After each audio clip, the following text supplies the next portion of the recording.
So today I'm going to be jumping in on a tag video started by George over at the Fragrance Apprentice YouTube channel on 10 fragrances that I will never stop recommending. I thought this was a pretty cool idea. Again, George did start this tag video, this tag series. I'm not entirely sure if I've been tagged in this yet, but I know quite a few people have been jumping in. I know Ash over at Gent Sense just jumped in and did his take as well. And I really like this. I think it's pretty cool. So today I'm going to be sharing my 10 choices with you. And let me say, this is one of the harder videos that I've done recently. I really had to sit down and take a look at everything and think of the 10 fragrances that will stick with me and stick with the channel for the rest of the time that I do this.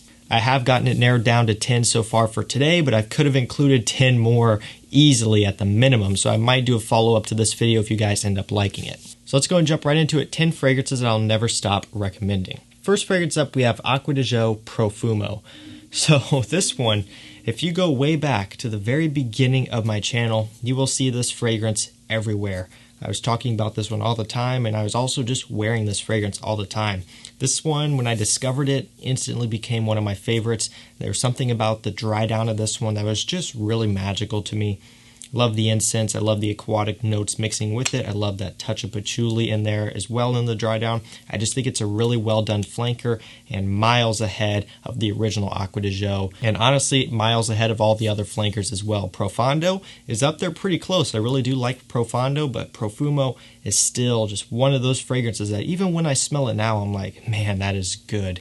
And I don't wear it much anymore, but I still do think in terms of building up a collection and having just one fragrance that you can go to for literally any situation, any time of the year, Acqua Di Gio Profumo is one of the best out there. It's a nice quality scent with really great performance. Sure, it's not the cheapest one. Even on discounters, it's still going to be running you, relatively close to the $100 price point depending on the bottle size, but it's worth every bit of the price that you can get it for on discounters. And if you had to get it at retail, I would even say it's worth that price as well. Still one of my favorites, one of the best bang for your buck, versatile fragrances out there in terms of a signature scent. This will work for anything, and one that I'm always going to recommend, Acqua Di Gio Profumo. Up next, we have one from Prada, more specifically from their Luna Rossa line of fragrances. This one is Luna Rossa Black.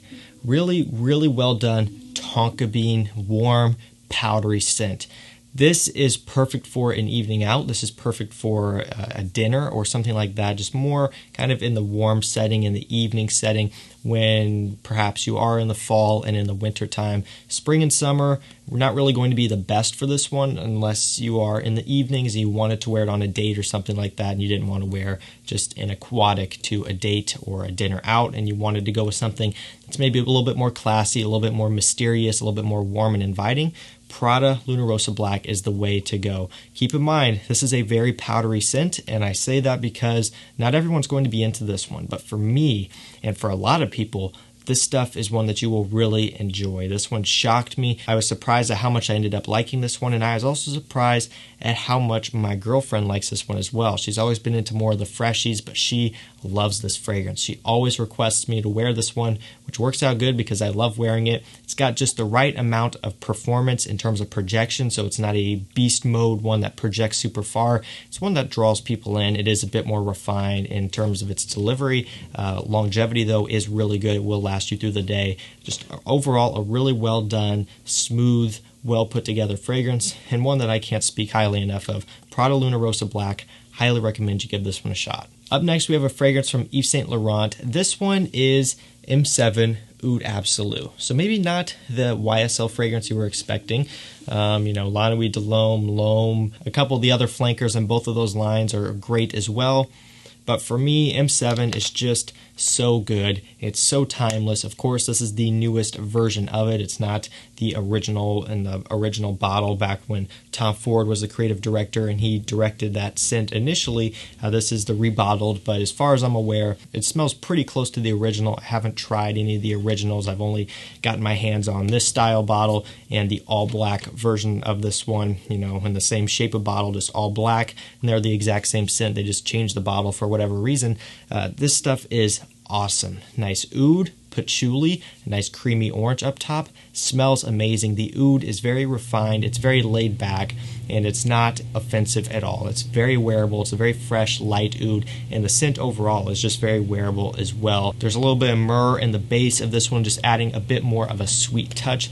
Like I said, this stuff is breathtaking. One of my favorites from Yves Saint Laurent, and one that I can recommend to anyone if you want to grab something that is a bit different, a bit out of the ordinary. This one isn't going to be your typical L'Homme or La Nuit de L'Homme or any of the other L'Homme fragrances that people do talk about a lot and wear a lot. M7 has stood the test of time so far, and it's still such a timeless scent that I recommend everyone to have around or at least try one time. And again, for me, this is one that I will always speak highly of. Following that, we have another sweet-leaning fragrance. This one is from Armani. This one is Armani Oud Absolu.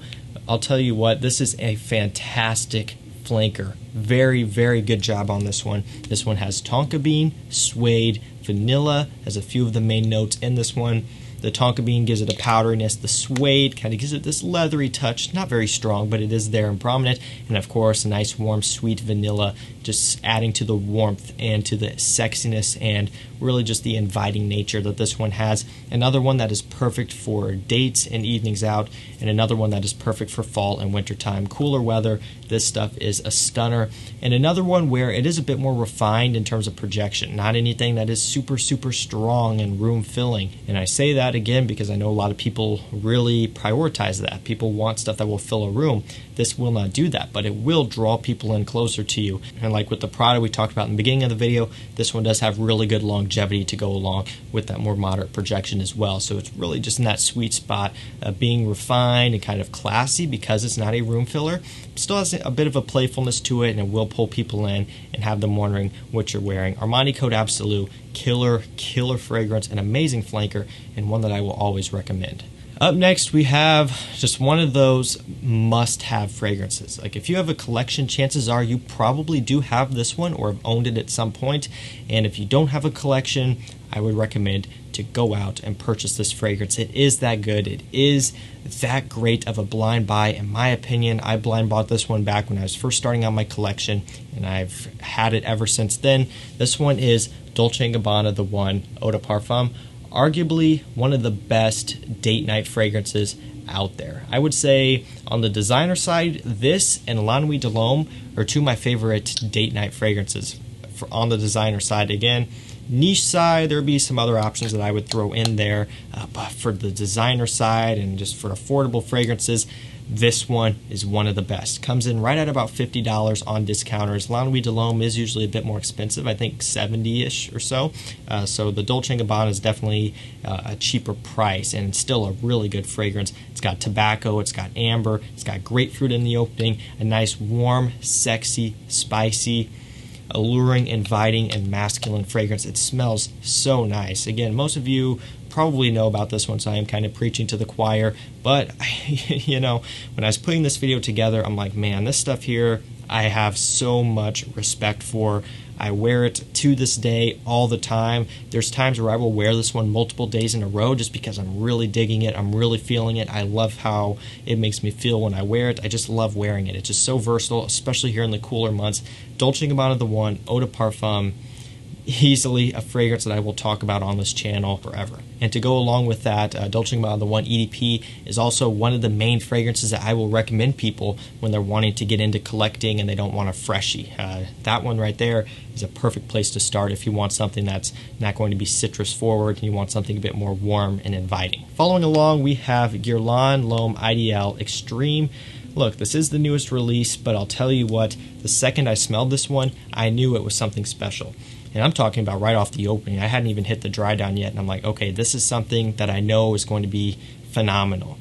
And as I wore through it multiple times, tried it on paper, wore through it multiple times on skin, getting through the whole development of the fragrance from the opening to the mid to the dry down, I fell in love. I knew this was something special, and it for sure is an incredible, incredible fragrance. I love this stuff. It's got almond, which you would expect from this line, but it also has the additions of tobacco and plum. The plum gives a nice fruitiness up top. The tobacco comes in shortly after that opening, and of course the almond is right there giving it a nice creaminess as well. This stuff is just awesome. Easily my favorite from the line. The line itself, the EDP and the Les Intense version, they did have to grow on me. Now I'm to the point where I really enjoy them, especially the EDP. I think all around, the EDP and this one are two of the best from the line, but this one really is competing, and for me right now is at that number one in terms of my favorites from all of them. Of course, the Cologne is really good, but it is discontinued. This one and the Cologne are untouchable. I mean, they're completely different. The Cologne is much more fresh. This one has more of that sweetness going on. The bottle and presentation is gorgeous on this one. I love the red accenting. I love the darker color of the fragrance itself. All around, a stunner. This one, I would say, is pretty close to being a 10 out of 10 for me, and it might just be as I continue to wear it even more and love it even more. This stuff is awesome, and I can tell you guys, going forward in my fall and winter lists in the future, this guy is always going to be showing up. Beautiful, beautiful fragrance from Guerlain. Following along, we have Pure XS Night by Paco Rabanne. Another one that is fantastic and a great, great flanker. There's a lot of flankers in here, and a lot of these flankers in here are just simply better than the originals. That's why they are in this video. Because, I mean, flankers, they're a great thing. They really could take an original DNA and improve upon it. And here, Pure XS Night takes that original Pure XS DNA, adds more of a cinnamon spiciness. It's a bit more warm. It's got ginseng in the opening, which was where that spiciness comes from.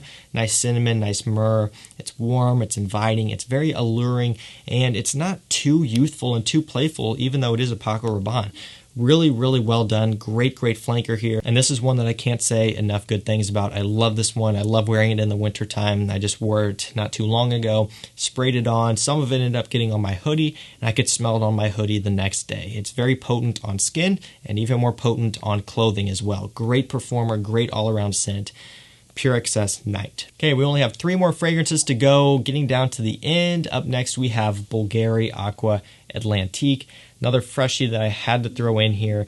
You guys know my history with Aqua Atlantique. This is one of, I believe, 3 or 4 bottles I have now. I did stock up on this one. I think I have 3 of them total, including this one, which is almost empty. I've got plenty of this stuff because I truly do think in terms of summer aquatics and also in terms of the blue fragrance category as well, this is one of the best out there.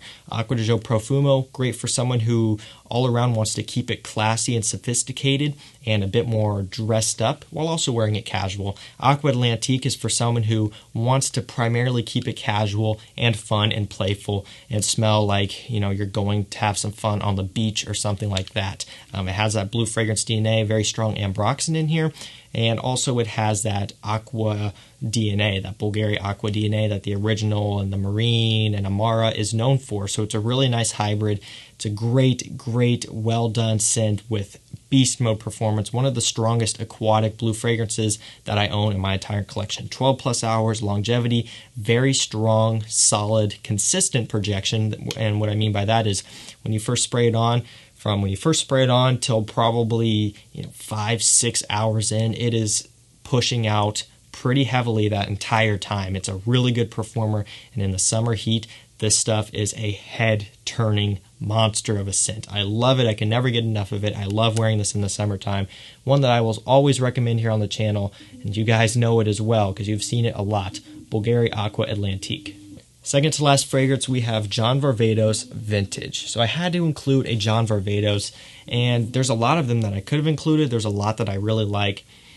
For me, Vintage is just one of those classic masculine, timeless, sexy smelling fragrances. This one has this nice fir balsam note in here. It's got a little bit of tobacco, a little bit of a spicy kick, a little bit of a somewhat of a slightly fruity opening, although it's not, citrus or fruit based. It's all about the woodiness that this one has. That fir balsam smells like you're in the woods. It smells like you're in the trees.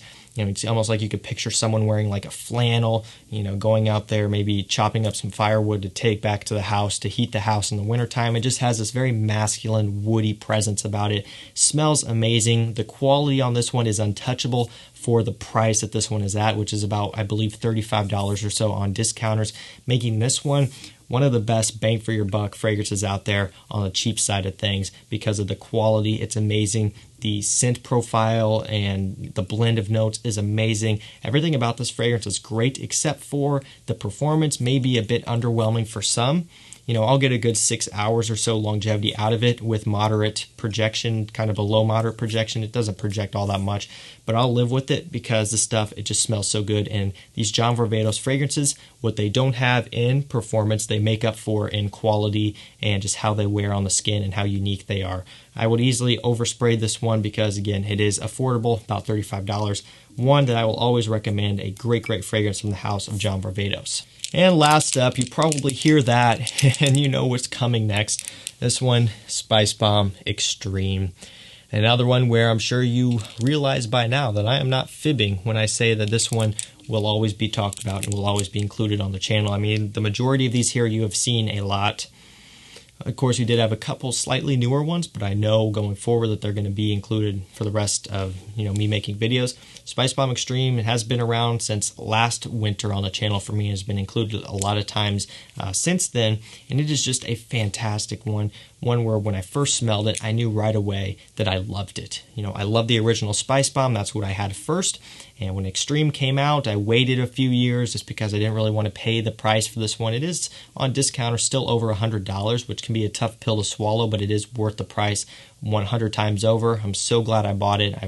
Just one that I've enjoyed so much since then, and I love it. It's a great one to have around. Tobacco, vanilla, spices, beautiful scent, perfect for wintertime, very cozy, very warm as well. That is Spicebomb Extreme. So guys, that's going to do it for me. That was 10 fragrances I will never stop recommending. Like I said, these are incredible. Some of the best fragrances out there, in my opinion, on the designer side that you can pick up. They all kind of have their own thing going on. There isn't really any redundancy in this video, at least to me. I don't really think there is. They're all fantastic. They're all ones that I love wearing for myself, and I know a lot of you guys like as well. And they're just fragrances that I'm truly passionate about. That's why I'm excited to share them with you guys here on the channel in lots of videos. So hopefully you guys like this one. Again, might do a follow-up part 2 of this one because it was hard to narrow it down to 10. And honestly, it was kind of hard to narrow it down to 20 as well. I haven't gotten those other 20 fully picked out yet, but I'm like, all right, I'm going to start with 10. I'm going to try to get that done. And it was tough. So I might do a follow-up to this one if you guys like this type of video. Remember, all the fragrances that we talked about today will be linked down below. If you want to check any of them out, pick any of them up, hit those links down there. They will take you to fragrance discounters. That's going to do it for me. Thank you so much for watching. Stay safe, stay healthy. We'll see you tomorrow with another one. Take care.